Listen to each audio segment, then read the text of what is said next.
கஞ்சி சீவல் எங்களிடம் கிடைக்கும்.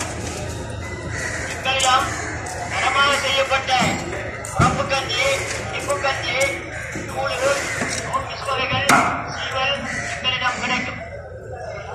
எங்களிடம் தரமாக செய்யப்பட்ட உரப்பு கஞ்சி, இப்பு கஞ்சி, தூள், நூல் வகைகள் சீவல் எங்களிடம் கிடைக்கும். எங்களிடம் தரமாக செய்யப்பட்ட